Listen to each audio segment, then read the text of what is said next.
देसी पॉडकास्ट सबसे फास्ट में स्वागत है।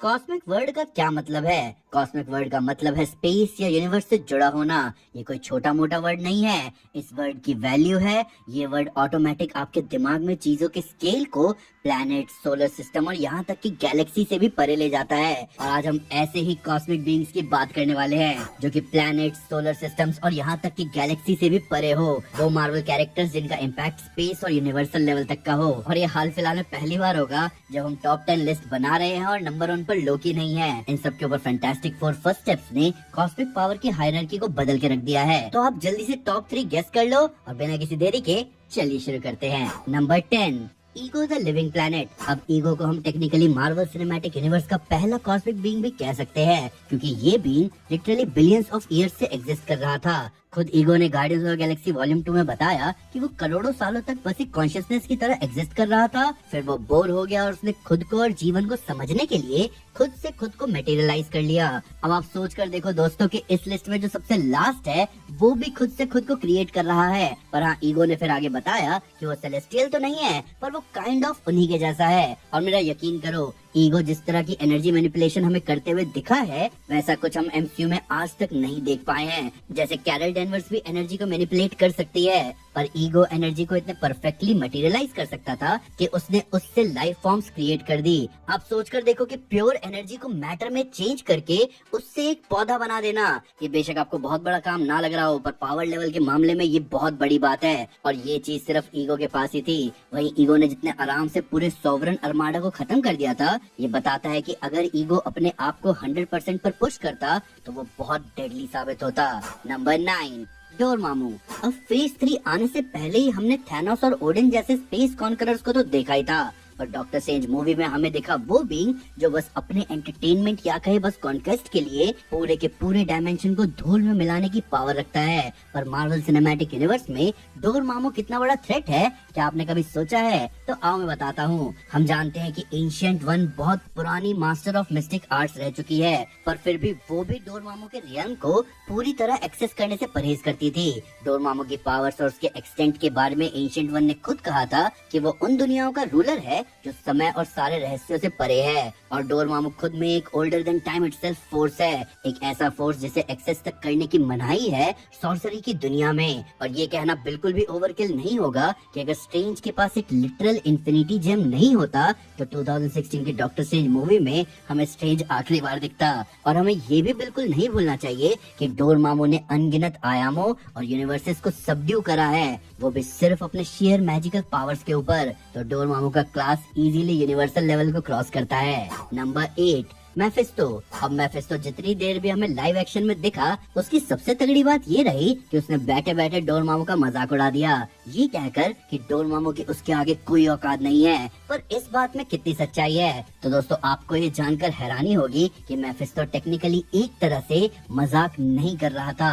मैफिस्टो खुद एक ऐसा बीइंग है जिसकी रेस को पूरे क्रिएशन से भी पहले बनाया गया था, और क्रिएशन के बाद जब वो रिक्रिएट हुआ था तब से वो एग्जिस्ट करता है। ये जैसा दिखता है या जो इसके साइज है, इस पर नहीं जाना।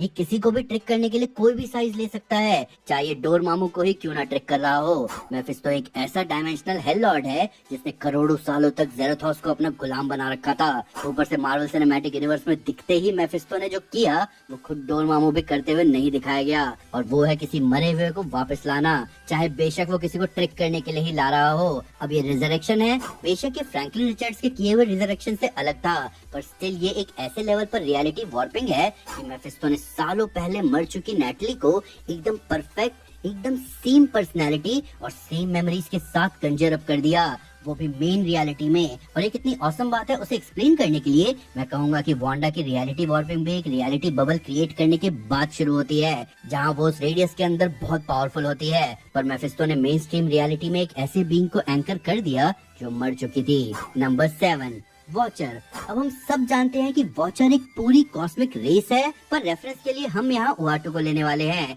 जो कि हमें लाइव एक्शन में भी दिख चुका है। पर इस पोजीशन को जस्टिफाई करने के लिए मैं रेफरेंस वर्टिफ से ही लेना चाहूंगा, क्योंकि वहाँ पर वॉचर भी सेम थे और वहीं से हमें कुछ जबरदस्त फीट्स मिल जाएंगे।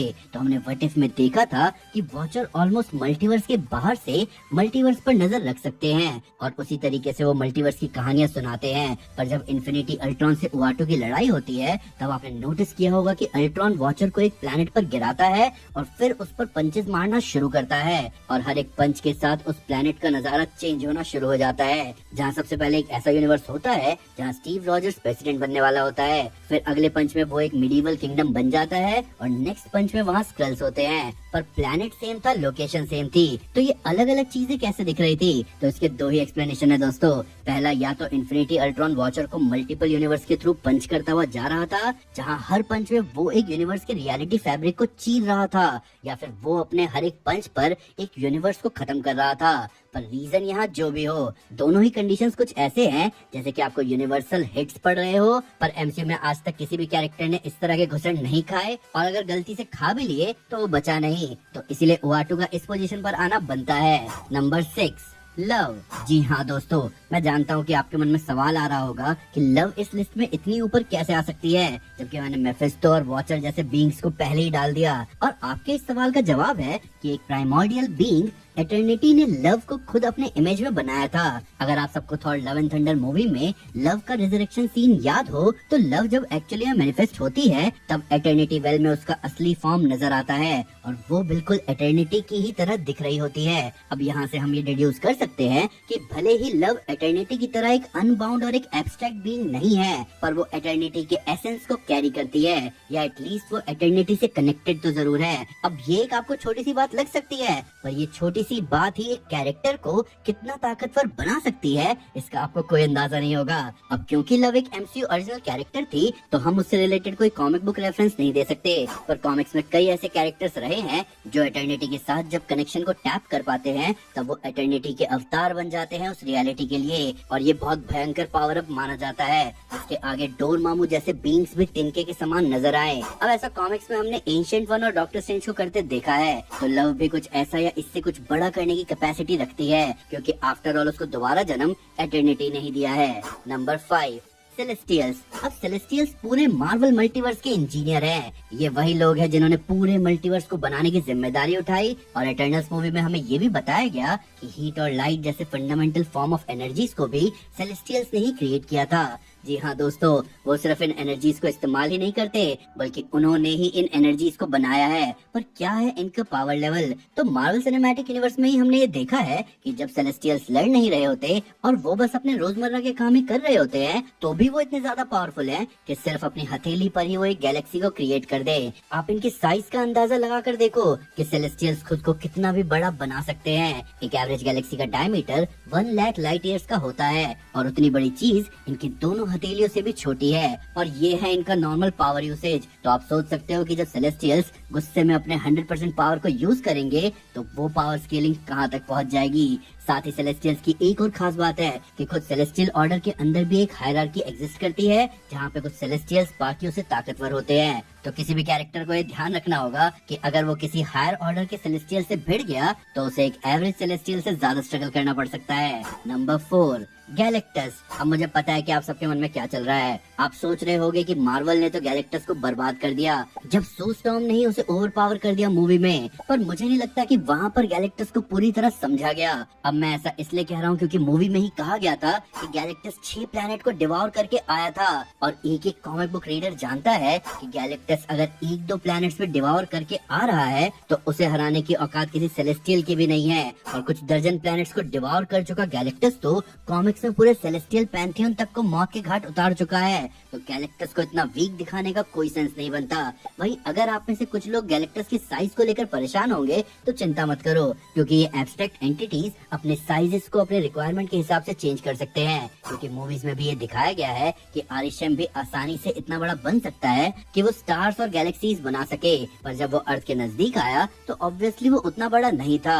तो ठीक उसी तरह गैलेक्टस भी अपने साइज को चेंज करने की एबिलिटी रखता है। वहीं इस लिस्ट में नीचे जो कैरेक्टर्स आए थे जैसे कि डोरमामू और मेफिस्टो और वॉचर, वो सब भी जब अपने सबसे पीक और सबसे परफेक्ट कंडीशन में होते हैं तो जाके ही वो गैलेक्टस के सामने टिक सकने की कैपेसिटी रखते हैं, वरना एनी डे गैलेक्टस उन सभी के ऊपर है।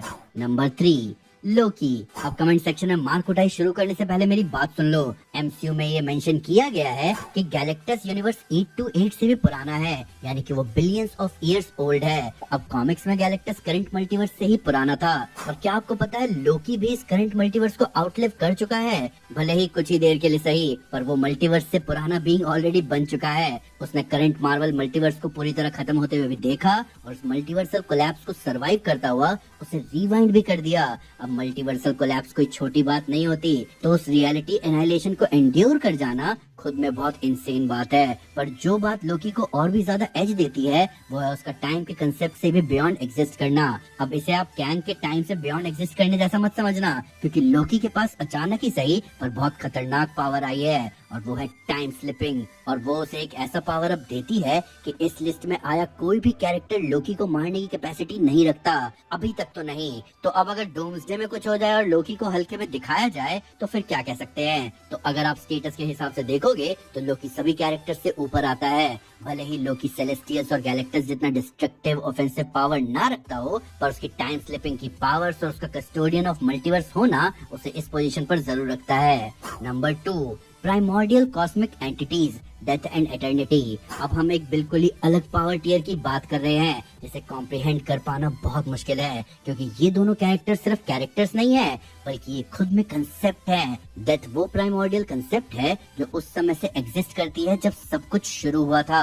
वही एटर्निटी जो कि डेथ का भाई है वो ठीक इसका उल्टा है, और इस वजह से कॉमिक्स में डेथ और एटर्निटी कभी नहीं बनती।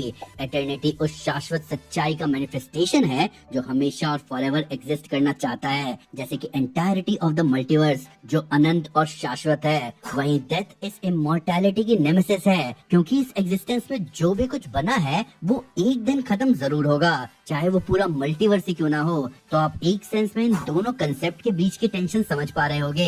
अब ये दोनों कैरेक्टर्स वो कंसेप्ट है जिनसे ऊपर जा पाना ऑलमोस्ट नामुमकिन है, क्योंकि कोई भी कैरेक्टर चाहे कितने भी पावरफुल हो जाए वो एटर्निटी को इसलिए सरपास नहीं कर सकता क्योंकि वो है तो उसी मल्टीवर्स की कहानियों में, और अगर कोई चीज पैदा हुई है तो वो मरेगी भी, यानी कि एंड में कोई भी डेथ को सरपास नहीं कर सकता। अब हमने इतने बड़े बड़े कॉस्मिक कैरेक्टर्स की बात कर ली, पर अब बात करते हैं ऐसे कैरेक्टर की जो इन नियमों इन कंसेप्ट का भी एंटीथेसिस है। एक ऐसा कैरेक्टर जो कि कैजुअली इन कंसेप्ट्स को ओवरराइड कर देता है, और इस कैरेक्टर से आप मिल भी चुके हो। Number 1, Franklin Richards. मैं समझ सकता हूँ कि थोड़ी बहुत कंफ्यूजन हो सकती है, पर इसके कई सारे रीजन है हमारे पास कि किस तरह फ्रैंकलिन रिचर्ड्स इस लिस्ट में आए सभी कैरेक्टर्स को एक तरीके या किसी दूसरे तरीके से सरपास करता है। सबसे पहले हम शुरू करेंगे कि किस तरह फ्रैंकलिन सारे इन्फिनिटी स्टोन से भी ज्यादा ताकतवर है। तो अगर आपको एवेंजर्स एंड गेम मूवी याद है तो वहाँ जब ब्रूस स्नैप करता है तो उस वक्त वो नताशा को भी वापस लाने की कोशिश करता है, पर स्नैप के बाद ब्रूस को दिखता है कि नताशा वापस नहीं आई, यानी कि सारे इन्फिनिटी स्टोन्स मिलकर भी एक मरे हुए इंसान को वापस नहीं ला सकते। इन्फिनिटी स्टोन्स की कंबाइंड पावर उन्हें ही वापस लेकर आई जिन्हें खुद इन्फिनिटी स्टोन्स के द्वारा इरेज किया गया था, ना कि एक्चुअली मरे हुए लोगों को। पर छोटे से बेबी फ्रैंकलिन का अपनी माँ सू को रिवाइव कर देना हमें क्लियरली बताता है कि वो इन्फिनिटी स्टोन्स से भी ऊपर है। वहीं सू के डेथ को रीराइट करने का मोमेंट खुद लेडी डेथ की पावर्स को ओवरराइड कर देने जैसा मोमेंट था। तो फ्रैंकलिन ने अपनी पावर से उस एटर्नल ट्रुथ को भी बेंड कर दिया जिससे आज तक कोई भी बीइंग नहीं बच पाया है। पर फ्रैंकलिन की पावर लेवल के आगे ये सारी चीजें कुछ नहीं है। फैंटास्टिक फोर फर्स्ट स्टेप्स में ये बात सीधे सीधे कही भी गई थी कि छोटा बेबी फ्रैंकलिन गैलेक्टस तक को रिप्लेस करने की कैपेसिटी रखता है। इससे ये चीज क्लियर होती है कि फ्रैंकलिन सेलेस्टियल्स और गैलेक्टस से कितना ज्यादा ऊपर है पावर लेवल के मामले में। और खैर कॉमिक्स में तो फ्रैंकलिन ने एक पंच में एक सेलेस्टियल को खत्म कर दिया था। पर असली सवाल यहाँ ये आता है कि मार्वल सिनेमैटिक यूनिवर्स में क्या फ्रैंकलिन लोकी से ऊपर है? तो जी हाँ बिल्कुल, और इसका जवाब खुद मूवी की एंडिंग में दे दिया गया था, जिसे हम डूम्सडे में भी एक्सटेंड होते हुए देखेंगे, क्योंकि पूरे मल्टीवर्स को कॉन्कर करने और लोकी को ओवरथ्रो करने के लिए डॉक्टर डूम को फ्रैंकलिन रिचर्ड्स की ही जरूरत है। तो फ्रैंकलिन रिचर्ड्स फिलहाल वो कैरेक्टर है मार्वल सिनेमैटिक यूनिवर्स में जो कि हर पावर टियर के ऊपर है। तो ये थे top 10 most powerful cosmic beings. Marvel ने मल्टीवर्स सागा में बेशक कई सारे उतार चढ़ाव देखे हो, पर एक चीज इस सागा ने बहुत अच्छे से करी है, हमें back to back powerful cosmic beings से मिलवाना। पर अब आप मुझे बताओ कि आपका क्या कहना है इस लिस्ट के बारे में? क्या मुझसे कोई कैरेक्टर मिस हो गया? क्या कोई बीइंग यहाँ गलत पोजीशन पर है? और क्या आपके हिसाब से कॉस्मिक बीइंग्स स्टोरी को एनहांस करते हैं या ब्रेक? आइए कमेंट्स में इन सब के बारे में बात करें। टॉप 10 लिस्ट अच्छी लगी हो तो लाइक जरूर करें और चैनल को सब्सक्राइब करना ना भूलें। मिलते हैं दोस्तों अगली वीडियो में। चैनल को सब्सक्राइब करना मत भूलना।